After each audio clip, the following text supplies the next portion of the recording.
Si vous êtes Taureau, Vierge ou Capricorne, que ce soit solaire, ascendant ou lunaire, voici comment la lune va vous impacter du 17 février au 11 mars. On commence avec la nouvelle lune en Verseau qui va vous bousculer de fou parce que vous risquez d'avoir des changements et ça va vous mettre dans une insécurité parce que vous n'aimez pas sortir de votre zone de confort. Maintenant, ça va être le défi d'oser penser différemment, surtout au niveau de l'argent et du travail, et d'oser aller de l'avant et faire quelque chose de différent. On continue avec le premier quartier en Gémeaux du 24 février qui va vous pousser à communiquer. C'est un premier quartier qui vous pousse à parler, à négocier, à vous expliquer. Il va falloir que vous sortiez ce qui est là parce que sinon il n'y a rien qui va se régler. Le 3 mars, nous avons la pleine lune en Vierge qui va être ultra puissante pour vous parce qu'elle est dans votre élément. Vous allez avoir des prises de conscience majeures sur votre organisation, sur votre santé, sur votre travail. C'est clairement une pleine lune de nettoyage dans la justesse. Et d'ailleurs, si vous aimez avoir l'impact de votre signe astrologique par rapport à la lune et à son signe astrologique,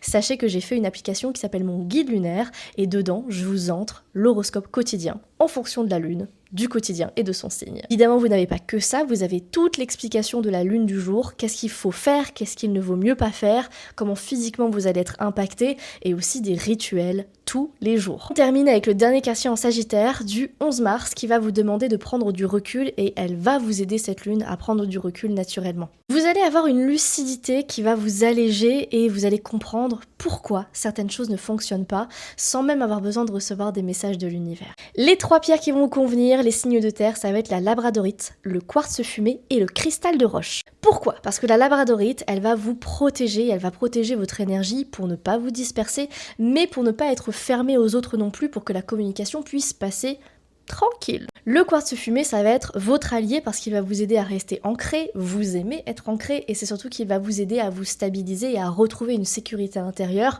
là où vous allez peut-être justement ne plus trop le sentir durant cette période lunaire. Et le cristal de roche, il amplifie les pierres avec qui il est si jamais il est porté en bracelet et je vais vous en présenter un juste après et il vous apporte la clarté mentale. Anke de Zénitude a créé ce bracelet avec les 3 pierres que je viens de vous présenter et pour rappel, ce sont des bracelets qui sont faits en France, à la main dans une édition limitée et vous avez un rituel d'offert pour que vous puissiez l'activer et qu'il soit en totale adéquation avec votre énergie. Comme ça va vous permettre de le reporter même quand cette période lunaire sera passée parce que quand vous ressentirez dans les mêmes humeurs, eh bien le bracelet va venir agir de la même manière. Vous avez toujours moins 10% sur la... Avec le code LUCIDIS, vous avez moins 10% sur l'entièreté de la boutique et donc sur les bracelets. Et en plus de ça, cumulable, vous avez les soldes d'hiver qui vous offrent un pendentif avec les pierres de votre signe astrologique.